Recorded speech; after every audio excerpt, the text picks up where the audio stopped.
Well, welcome everyone to the People Strategy Forum podcast. We're a show that guides leaders to elevate the workforce. So we believe here at Compteam and the People Strategy Forum that people are at the heart of successful organizations. Team members' well-being, rewards, career development, it's all essential to a happy and healthy and highly productive workforce.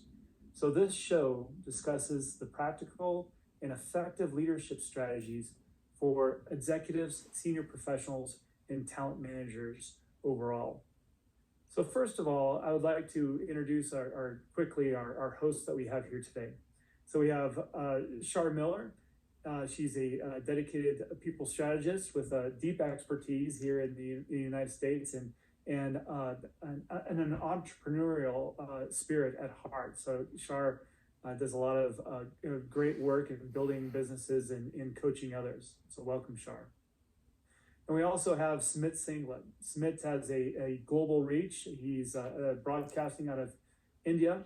He's known as the culture guy. He's a person that's deeply interested in ensuring that we develop workplaces that are effective for companies and are people-centric globally. And then that brings us to our special guest today. Today we're going to be exploring the art of being a well-balanced leader. Guiding us through this journey is Rich Bruno, a beacon of leadership and excellence.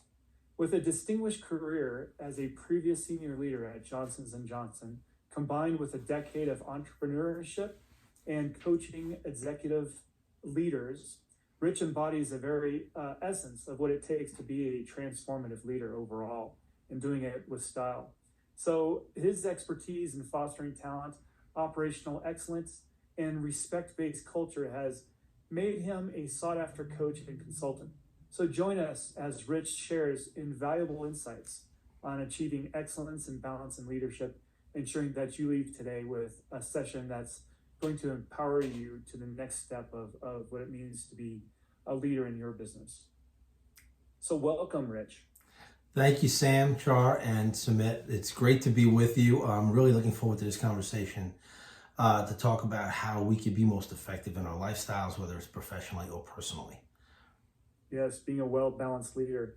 And so I know that Rich, in your experience, can you just start off just telling us a little bit about your journey of how you came to be where you're at today and helping the people that you help?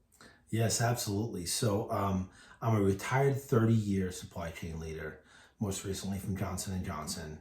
I've always been focused on talent management and development throughout all the operations disciplines I've been in. And at my core, I'm really very relationship-centered, and I truly want to have an impact on other people's lives, whether it's in a professional space or personally. So almost 5 years ago, this May will be 5 years, I retired from Johnson & Johnson, but concurrent with that, I was running a small business in the health and fitness space as a franchisee of the Max Challenge. And at one point I had up to 3 territories or locations. I did this concurrent with my Johnson & Johnson career while also raising 3 small children with my wife. So quite the task. I was a very active owner-operator in this business, and I was approaching 55, and I started to realize the grind was really tough. And I started to really appreciate the importance of quality of life. So I took a bold move and retired right after I turned 55. And it was one of the most liberating feelings I've had. And I will tell you that I have absolutely no regrets. I miss the people. I worked for a great organization. I had a great career that I did not need to leave. And in fact, many people probably thought I was a little crazy doing it. But I'm a bet on myself kind of guy. And, my twins were 14. My daughter was 11 at the time. And I just wanted to grab, seize the moment really more and just recognize that I wanted to be more intentional about my life. That's the bottom line. So I retired from J&J. I move into managing my small business, really with a laser focus on developing and growing that business and having a lot more fiscal discipline around running that business. So let's face it, that was going to be my sole source of income, leaving a very, very lucrative position at Johnson & Johnson. So I shifted gears to working solely on the business. And about 3 months later, I realized there was something more I wanted to do. Back to this intentionally wanting to help others live the best lives they can, whether it's personally or professionally. So I decided to get certified as a John Maxwell coach, speaker, and trainer. And I started coaching individuals, very broad brush, small business owners, some executives, working with organizations. And I've been doing that really for the last 4.5 years, in executive coaching and business consulting. And I'll tell you that I love it. I just am so into, helping people kind of uncover some of their challenges, helping them to find solutions, and just basically helping them to grow their organizations and be better versions, of themselves. And so, looking into that, and what are the common themes that you found with leaders in coaching them? Are there some common trends that you see with the people you work with? Yes, it depends. Let's talk about larger organizations first, and I'm going to use a lot of my reference to my career at Johnson and Johnson and prior to that. This well-balanced leader concept, which we'll get into in a little bit, really is based on the fact that so many senior leaders, because of the demands of their organizations and the drive for results, are so locked into their careers that other things get missed, right? So the concept of a well-balanced leader is that they can have totally fulfilled lives so long as they make choices and they respect the need for their own personal care, right? Self-care, relationships, hobbies, whatever it is, but just not being one-dimensional as an awesome leader, driving extraordinary results and leading great teams. You could still do that, but have these other elements to your life. So what I noticed mostly with senior leaders is that they struggle with that. Very demanding roles. They don't make those choices for many reasons, but they're missing out on so much. And I have to tell you that when I retired, that's kind of when it popped for me. When I got to see in my own lifestyle that I made that transition and that I started to really own my calendar and enjoy more of my time. And again, living a very intentional lifestyle. And that's what I'm trying to, really influence senior leaders into doing more of. So that's kind of the observation from senior leaders. From an organizational standpoint, I do an organizational needs assessment, and really the pain points, if you want to call it that, vary. Right? A lot of times it's developing talent, right? Career management and talent management. It's prioritization and time management, right? It's structured goal setting. There are so many dimensions to like building organizations. And I see maybe 4 or 5 things. Hiring and staffing is typically a very, very challenging area for most organizations. So those are 4 or 5 things I see in organizations. From a business owner standpoint, what I notice most is that their real need is they are not able to scale their business.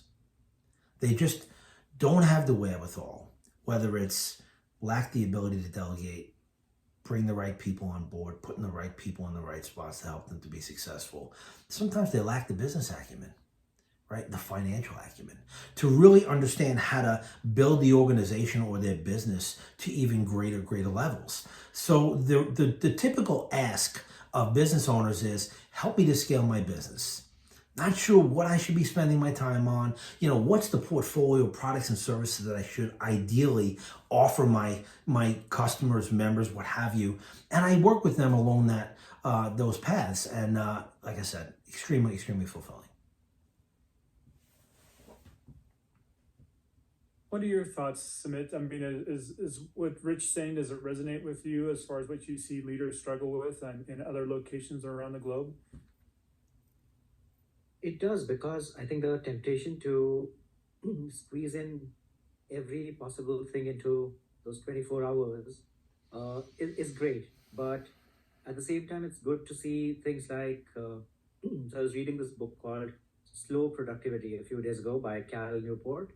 I think so he's coined the term. I think he makes perfect sense where he says, work at a natural pace, pick fewer things to do, and Yes. you'll find your productivity increases instead of reducing. And I think that's also probably where advice and expertise from somebody like Rich would come in handy, where one just needs to hear it from a person who's kind of been through that journey and who's not just preaching at you, who's kind of bringing that expertise, and having been through that journey. I find this is a bigger problem in India because we've been a growing economy. So unless you're getting a double digit merit increase every year, unless you're getting promoted every 2 or 3 years, clearly you've got something wrong with you. So it's very easy to um, get onto the treadmill and keep exchanging it for a newer model, a faster one, every few years, and before you know it, you're kind of burnt out. Yeah, so it's crazy how that model of getting on that treadmill for executives and professionals can be almost self-destructive in a lot of ways. So, Rich, in your experience, I mean, you left from that leadership position at Johnson and Johnson, and then it seems like you kind of left from the fire to the fire into the frying pan of starting your own business. Wasn't that a huge learning curve, and didn't that bring a lot of stress onto your life during that? Or how was that transition? Yeah, that was quite the journey, and have no regrets. I will tell you, first of all, I started this program called the Max Challenge as a member. I had no visions of owning a business. I was a corporate career person, operations, centered, and I really didn't see this as like kind of a plan B or anything like that. I took this program with my wife, and I'm like, wow, this is a great program. Made a difference in my life, made me healthier, happier, my wife as well. But the biggest thing I took away was there are so many people that need this. That was kind of like the outcome for me as far as that experience. And immediately, it was literally passion fueled. It was something I needed to go do. I needed to help other people to experience this, to improve their lives, to be more confident, to be happier and healthier. It's just an investment in yourself, let's face it, right? So, with me, I was, I don't know, at the time, probably in my 40s, right? So my children were young, but we started having children late. So I'm like, I want to be around for a long time. Like, it's an investment. You've got to put something into it. And then you can't control everything, but that's something you can control. So how about helping so many other people to experience this? So I immediately jumped into, I want to be a franchisee, and that started. And I have to tell you, I never ran a small business before. I had no idea what I was doing. What I did was, on literally blind faith and passion, as well as the skills that I developed as a corporate leader, I used those things to drive building the business. And you know what? Here are the main things. Follow the money. You've got to know that you can have a sustainable business, or else it's game over, right? But at its core, what I did at first was made sure that it was so customer focused. So our members and the experience they had, driving the results, encouraging them, creating the right environment. All of those things are really the foundation of this program, and really differentiates itself from many other kind of boutique fitness programs. So my first role was to be an active owner operator. I did everything. I taught classes, I took classes, I enrolled people, I did sales on the phone. I mean, I did everything that needed to be done, but most importantly, engaged our members and built a great staff. And I think that's something we didn't talk about. So I think there are crossovers between organizations and businesses for sure. And I would say culture is king or queen, without a doubt. Sumit, you mentioned something about the workplace environment. I didn't mention that, Sam, before, about the top things for organizations, but that is absolutely one of them. Building the right culture where people want to come and contribute, right? So culture was key. Following the money, obviously. People, they're your greatest asset, right? So bring in people to stand up the program, to be instructors, to greet people, whatever their role was. It had to be with the same value system that I had. Right? So standing up a business was not easy, concurrent with running, a great career that I had and raising a family. But, I'm a grinder. If it's important enough to me, I'm going to do it. And so I put a tremendous amount of effort and energy into this for 7 years, concurrent with my career. I'm going to tell you, it wasn't easy. My day-to-day grind was ridiculous. It was 3:30 wake-ups, go to bed at 11:30 at night, work on the business on weekends, keep up with my corporate career. It was very challenging, but worth it. 100% worth it. And not even because I had a vision of, well, I'll retire early and that's what I do. Never even thought that.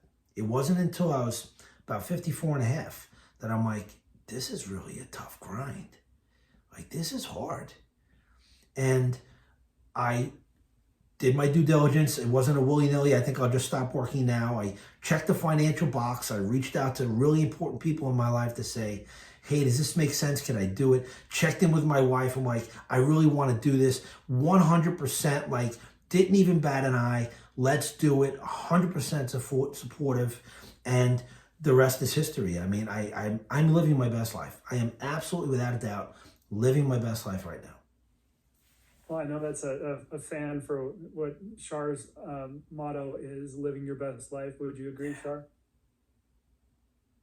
Yes, it's an adventure. Yes. May I make a couple comments and I have a follow-up question for you, Rich, because you and I have a lot in alignment together, it sounds like, you know. I've been, even between a couple of my corporate positions, I dabbled into the entrepreneur space and I started getting into franchising myself, where I was like doing marketing for franchising.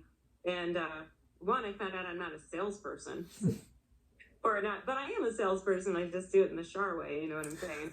And what I found is that I really had, because I was more in a strategic HR role.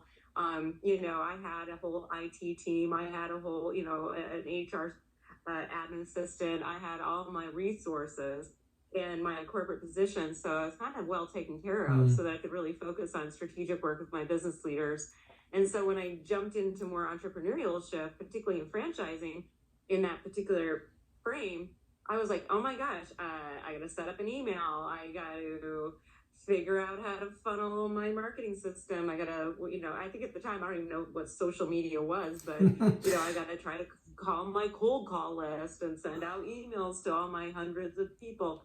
And I really, really struggled with that. I mean, it was like, this is out of my bailiwick. This was not necessarily what I thought, because in my mind, I thought, oh, I'm going to be an entrepreneur and a CEO and a founder, and I'm going to really rock this because I'm an executive HR lady. No, I had a lot of struggles.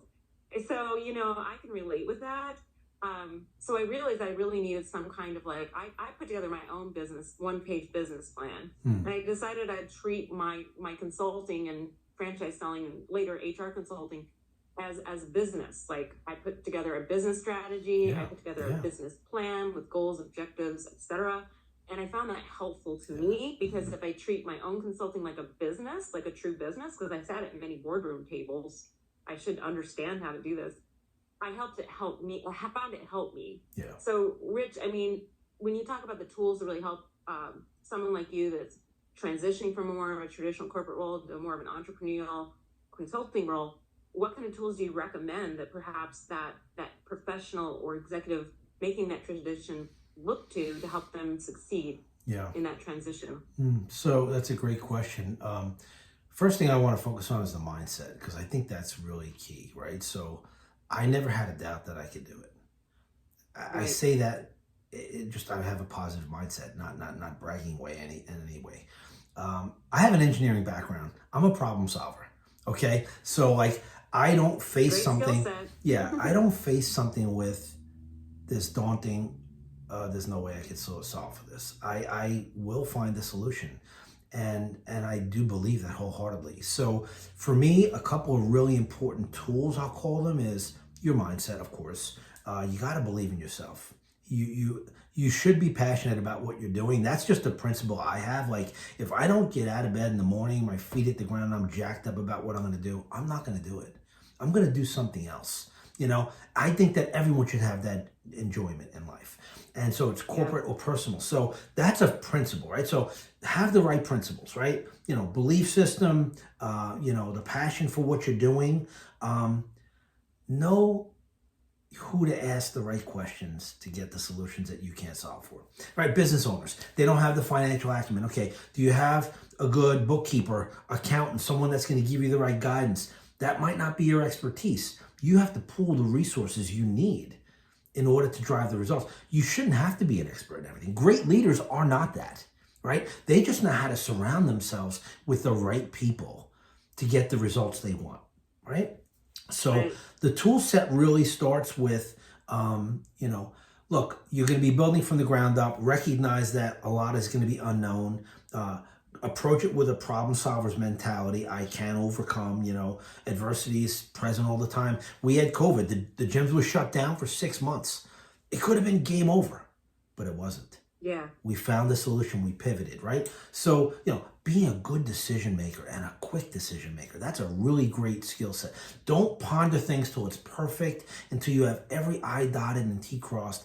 Just have enough and go with your gut and move on.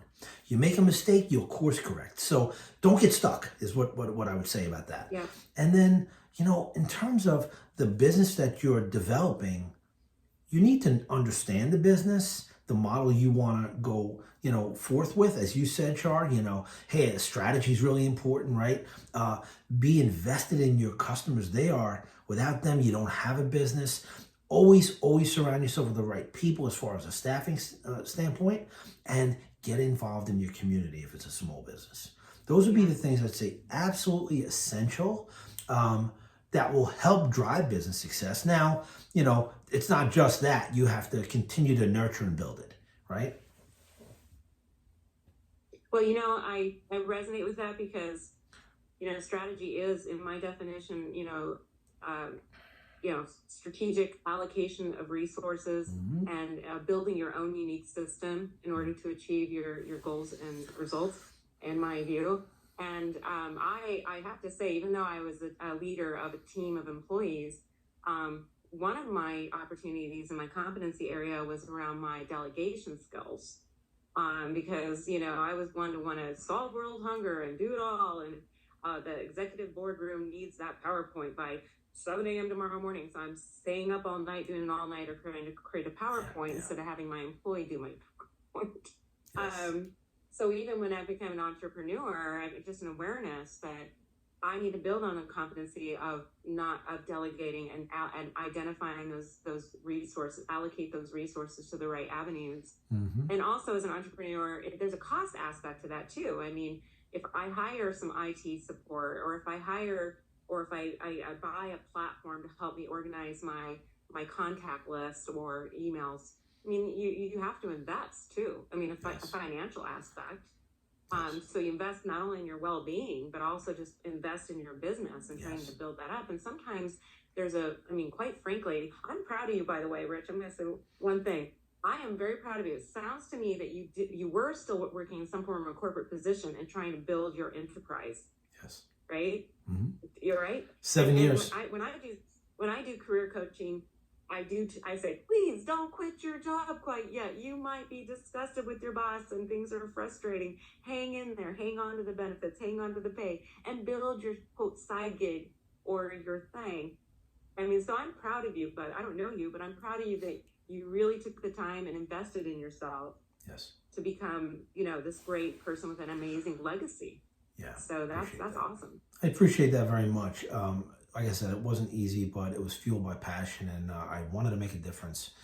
And let me, if I can, jump back to the delegation piece for a second, because that's really important, not just for business owners, but organizations, obviously, just in general with leadership.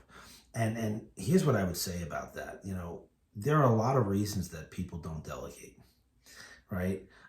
Sometimes it's just knowing truly what the priorities are. And I have a mechanism for helping leaders to uncover that, right? So we go through a John Maxwell exercise that's about the law of priorities. It really helps you break down and measure, score what's most important for you to be spending your time on. Then it helps uncover what you should delegate. But aside from that kind of, let's call it a toolkit to help identify, priorities and then delegation.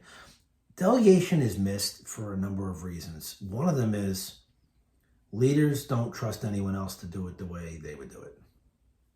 Another one is, and I'm sure there are a number, I'll just pick out a few. Another one is that it's perceived that, well, then I have to train someone else to do it. It's going to take me time. I might as well just do it myself. And then the third one might be, well, I could train someone else to do it, but you know what? They might not do it exactly like me. So what? They might actually do it better, right? So you need to let go. I mean, look, great leaders make choices all the time. If they think they're doing everything, they're absolutely kidding themselves. So great leaders make choices every day. They say no a lot, actually. They say no a lot. And they know their space. This is what I need to work on. This is what my team needs to work on. And then all the mechanisms for checking in, communicating, providing clear direction, all of that stuff. So communication, relationships are critical skill sets for leaders to have. And I know that, Sam, we talked about that previously with servant leadership and the value of relationships and, recognizing people as your greatest assets. If you're not building a relationship with them and communicating well with them, chances are they're not going to follow you. They're not going to trust you. So that's the foundation right there. And then the delegation is a whole other piece. But delegation is extremely important. And just some people I've noticed, even as business owners, I've noticed this. They just are not willing to let go. They're just not. And they diminish their capabilities and ability to grow because they're stuck in doing all the stuff that they shouldn't be doing. What do you think about that, Sumit? I know that you're often talking about the importance of culture and people-centric approaches. How does that resonate with you? Makes perfect sense, but so I'm based on what Char and Rich were both saying. It's probably easier for a self-employed person or for folks like us who are a workforce of one to figure out that yes, this is stuff I can do, this is stuff I cannot do, or I need to bring in an external person. How would you advise somebody who's in a leadership position to just kind of let go, or what's the starting point for that delegation? It sounds very easy when we talk about this in a forum like the current one, but how do you actually get a leader to start releasing a little bit of controls, start building that bit of trust? So what would that coaching process look like? The coaching process starts with challenging them. Okay, what is it you're spending your time on? Why do you think that you need to do it? Who else do you have in your organization, right? So you go through all those different questions just to kind of get a lay of the land, so to speak. And I'll tell you what, here's what I try to influence leaders with. Great leaders show their vulnerability. They take risks. They fail. They learn. They start again. And if you don't adopt that model yourself, no one on your team's going to do it, most likely. They're not going to say, oh, I have the freedom to take a chance. Oh, my leader is empowering me to make these decisions. And it's actually going to be okay if it's not just right. We'll figure out how to improve it. That all comes with messaging and how you carry yourself as a leader and what you communicate to your team. So for me, it was always about, hey guys, you know what? I'm going to empower you to do these things. This is the output that we're looking to, achieve. How can I help you? Let me know, but I want to give you the power to do that. And it's okay if we fail. So I've heard this phrase many times throughout my career, fail small, fail fast, right? So find, quick points to assess, regroup, correct, whatever the case may be. So what to try to answer your question, Sumit, is it's really encouraging leaders to open up and understand the risk-reward profile. So what would happen if something didn't go just right? What's the impact? You gauge the impact. And then, okay, well, it could be a learning experience, or you know what, it's devastating. The project will never see the light of day. That's a different conversation. The business will fail, totally different conversation. But if it's, it's just not going to be ideal, but you know what, I got the runway to correct it and make it better, go do that. That's what I would encourage. Just go do that, because that's how we all learn, and that will empower your team to be even better at what they do, because they're going to be able to take chances, and they're going to know that you support them. So one thing I just want to dive into a little bit. First of all, Smith, did you want to bring up another point on that before I change direction a bit? Okay. So one other thing, Rich, and we were talking about the importance of being a well-balanced leader. Yeah. And I know that, and when we put that in context, we're thinking about, balance of family and community and health, those important pillars. And I want to dive into those a little bit more. Yeah, but before we get there on this topic of delegation, and in kind of looking to the team and building that culture. We often think of, okay, well, that means I need to get feedback from my team, hear about their points and concerns and where they think the business should go overall.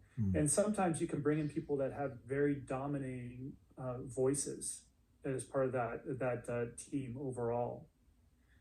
But as a leader, sometimes you give that, you're asking for advice, and but then you have to balance all those different opinions.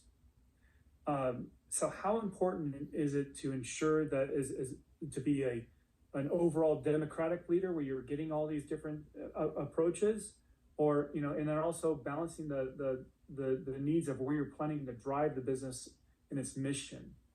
So should a leader listen to that experience, and those different perspectives, and then ensure that they're driving the mission, or should they take things where your team wants it to go overall? I guess that's a bit of a difficult question, but I'm thinking about just the balance as far as leadership. I'm going to give it a crack, and I think it depends on the situation, right? So let me first say that diversity of thought is powerful, right? So I think it is important to be in a collaborative space, bring different minds, different experiences, perspectives to a situation. But I also think it's important as the leader to be clear about what your expectations are. So if it's not going to have to be a unanimous decision, you say that right up front, right? I want to get your inputs. The ultimate goal is X, Y, Z. And then you take all that input. It's the same when you're hiring someone. When I've hired people, it was always a targeted interviewing process, and it was with debriefing with the inputs from different people or teams that had different roles in the interviewing process. At the end of the day, the manager, the hiring manager, is the decision maker. And I say that right from Jump Street. I want your inputs. Please respect that I may, just basically trump this and make the decision, even if it's not the most popular choice. Same thing with driving initiatives in your organization. You want the inputs, but at the end of the day, I totally recognize that I am the leader and it falls on me, right? I am ultimately going to be accountable. How much or how little I use that input to base that future decision on is up to me. But I do want to get the team's input because I think it's important to foster inputs, let people recognize they have value in the process, but be very clear that, hey, I'm going to take your input. We may not go with your decision. That's all part of the communication and the relationship building. Now, if you have a dominant character, team member on your team, I think that's best handled privately, right? So you can't have one person kind of completely, it depends on the environment you're creating, right? But in my mind, I've always worked in collaborative spaces where it's team-based. No one person alone is going to be the person that drives the output. It's going to be the collective, inputs of the team that drive that. So it's important to drop your ego, not believe that you're better than everyone else, and that can be handled privately and separately. But I'll jump backwards a giant step in all of this to say that, again, nothing's perfect, but I am a huge proponent of right people in the right jobs, right? And part of that are the soft skills that people bring into a role. Just very briefly, what I mean by that is, yes, of course, you have to have the competency to perform a job that you're going to be in, understood. But you have to embrace the value system that the collective environment has. If you don't subscribe to that, you're really not a fit. So fit is extremely important to me when I'm helping leaders develop their organizations or when I've done it myself. If you're not a fit, chances are it's not going to go well for either party, right? So fit's extremely, extremely important.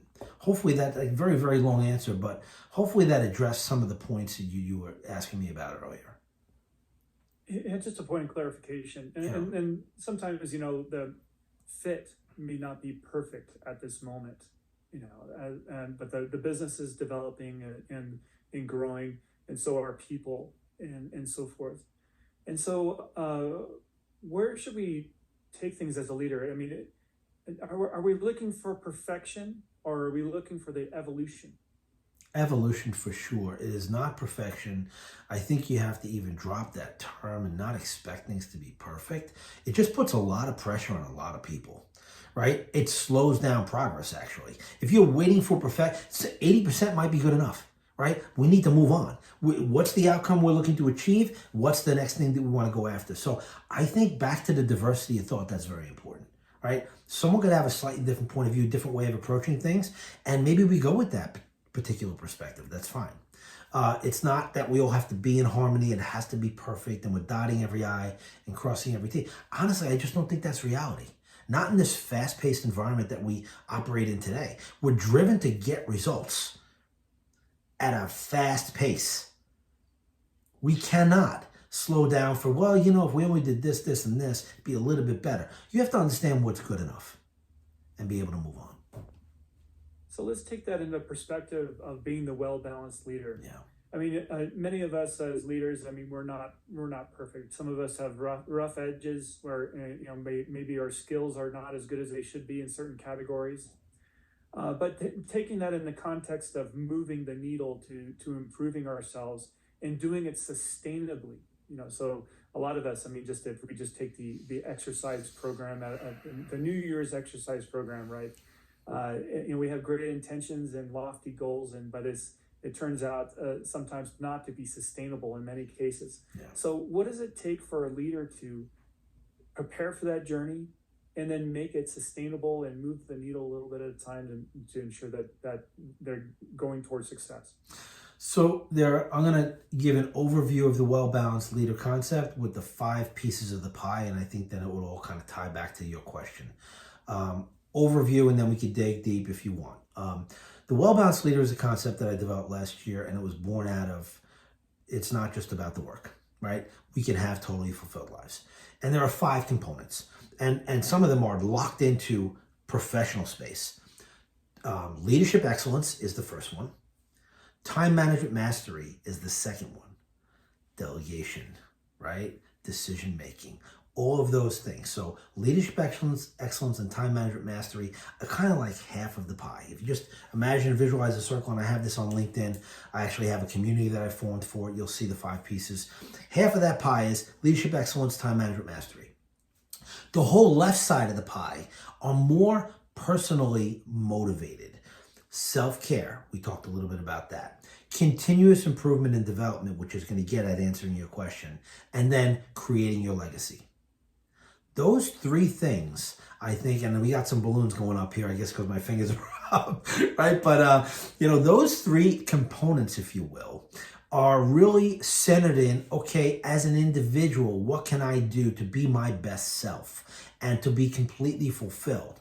Relationships, family, self-care, hobbies, right? That's all the self-care stuff. That's the exercise in the morning. It's the journaling. It's affirmations. It's, you know, reading to continue to learn and grow, right? That's self-care. The continuous development is the part that I think answers your question, right? So I consider myself to be a continuous learner. And I think really great leaders recognize that there's always room. Any individual contributor even, not just leaders. We all should embrace the concept that we all have room to grow. Again, it's not about being perfect. Continuous improvement is being like, how can I show up as my best every day, right? And be a little bit better. And what can I do to reflect on that? The self-awareness, right? What can I do to reflect on, that went well, but you know what? If I did it a little bit differently, probably would have gone better. I'm going to take a note of that and do that next time. So it's that spirit. It's really a spirit of continuously improving, whether it's what you add professionally or personally, what my relationships with my kids, my wife, my family, whatever it is. Right? Living into a hobby that I have. It doesn't matter what it is. It's the concept of continuous development. And then finally, creating your legacy. You know, to me, that's what's the impact you want to have on others. Like at the end of the day, what will people say about you that you did to make a difference in their life? And I think that's just that's probably one of the most important things. That's what I want as a dad for sure, right? So, you know, what am I going to leave my kids with? Value systems, things that are important, things they can carry on that will have a real lasting, sustainable impact on them. So those 5 pieces make up the well-balanced leader, but I think you have to lose the idea that things have to be perfect. Just like keep moving forward. Be self-aware and be committed to growth. So one thing I just want to highlight a little bit more, because it's an interesting idea, is the concept of legacy. And I think that this is a piece that really defines a leader that truly cares about the results of what's going on. Because if you think about just a lot of times when a person gets ready to, maybe they find a new career path or they want to do something different, and they say they want to end their job at a particular place and move on to another place. Those conscientious leaders that I find are super invested in ensuring that there's no balls that are dropped during their departure, making sure that the customer, the clients, the people that they care about are still benefiting from this infrastructure that they built and the culture that they built, and handing it off so it's preserved. So I think that is super admirable, and bringing this into your model, and something that I find that is unique that I haven't seen in other types of models. Yes. What do you think? Go ahead. I was going to comment on that. Thank you. Sorry I interrupted you there. But first thing that I do in any role that I've ever been in, and I encourage all leaders to do this, or contributors at an individual level, your role is to go and make the job better than you found it. Leave it better than you found it, right? So it could be process improvements, it could be improving culture, it could be bringing in great talent, it could be all of those things, right? Leave a job better than you got it. If you do that, you've done a lot. And obviously, do things that will make it sustainable, right? Your replacement, whoever comes in behind you, understands the value of the culture, the people, what you stood up, and then let them put their own spin on it, how they could further improve things, right? But leaving a job better than you got it, I think if you do that, man, you've nailed a lot. The other thing that I always wanted that was very important to me is having the respect of the people that I worked with. Cross-functionally, as collaborative, leaders together, certainly my team members, I want them to know that I always had their back, that I was always genuinely interested in them and their development and growth, or meeting whatever the needs they had. Some people say, you know what, Rich, I'm good. I want to stay in this spot. Like, I'm not looking to be your replacement. I don't want the next promotion. I'm good. I love what I'm doing. Great. Stability players. Everybody needs them. So just understanding, it goes back to the relationships with the people that you work with. I always wanted to have people remember me as, I really loved working with that guy. Not with. I really loved working with that guy. He made a difference in my career. He was always there to help me. Whatever it might be, something that's positive, leaving a great impression on them. Yeah, that's really powerful. And the other thing I wanted to highlight on is the aspect we were talking about of continuous improvement. Yeah. I don't know how many times I've come across leaders who feel like, hey, I'm a leader. I've made it to the top. I know what needs to be known, and they don't invest in themselves as in development. And I think that when somebody previously when you were assigned a coach as a leader, people think that there's something wrong with you, that you need the help moving forward. So how do we change the mindset of executives to understand that coaching and developing, and these are essentials to be on top of your game for long term? That's a great question. I really appreciate you bringing that up. So status quo is not growth, right? So we all have the opportunity to continue growing and do things differently and better. I think embracing that concept and being open to it, and that's part of a coach's role, right? So for me, my role is to develop the relationship, know, like, and trust, where they can take input. I could be a great listener, and we could, pave a way together for them to, make changes. And they may be subtle changes, right? Typically, there are pain points in the organization. You know what? The culture's not right. Or, geez, I can't find the right person for that job. Or, I don't know if my organization's structured the right way. There could be a whole host of things. It could be that individual's ability to have an impact, right? The way they communicate, the relationships they're building, the way they delegate, right? How they set priorities. There could be so many things. So coaching is an enabler. That's kind of the answer. The short answer is coaching is an enabler. It doesn't mean something's wrong. It means that you're investing in yourself, in your team, in your organization to be better. That's what that means. Great, thanks, Rich. Well, as we wrap up here, would you once more remind our listeners about what it takes, those points that you mentioned, that what it takes to become a well-balanced leader, and also give us some aspects on how they can learn more? Absolutely. Thank you for that. And I really thoroughly enjoyed the conversation with all of you. So the well-balanced leader is about being totally fulfilled in life. It doesn't mean you should compromise being a great leader or contributor in your professional space. It means that you can have it all if you make the right choices, right? So, and those choices are up to you individually. Everyone's going to be different. The well-balanced leader has 5 components to it. It includes both professional things like leadership excellence and time management mastery, as well as a lot of personal, more personally related things, self-care, which is critically important. You're going to show up as your best self if you take care of yourself. It's an inside-out job. It's about being fully present in your life. And if you concentrate on self-care, you absolutely can achieve that. So something that many people overlook that should not be overlooked. You've got to put yourself first so you can be the best for everything else you go do. Continuous development and improvement is the next slice of the pie, if you want to call it that. We could always learn and grow. That's the point. How can I be better than I was yesterday? And then creating a legacy. That to me is like where it's at. At the end of the day, what do you want to be remembered by? Is it going to, people are going to say, wow, you 10x that business. That was great. And then you have nothing else? Or are they going to say, you know what?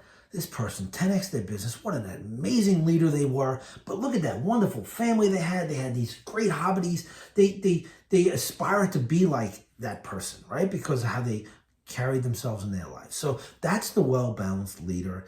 I think it's something many of us need more of. I think senior leaders are stuck in the drive and the commitment and the pressure of delivering results that all the other components get left out. So that's what I'm trying to influence leaders with. So how can you can contact me? So you can go to my link tree, Rich Bruno Consulting. You can find all my socials. You can book an appointment with me. I would love to, as an executive coach and business consultant, help you find the solution. If anything we talked about or any other things resonated for you, we all have challenges. I want to be part of that solution. So to enable that, I would offer you a free 30-minute Zoom session. You could just book an appointment through that link tree on Calendly. And at that appointment, I'm going to help you to develop actionable steps to overcome the challenges that you have.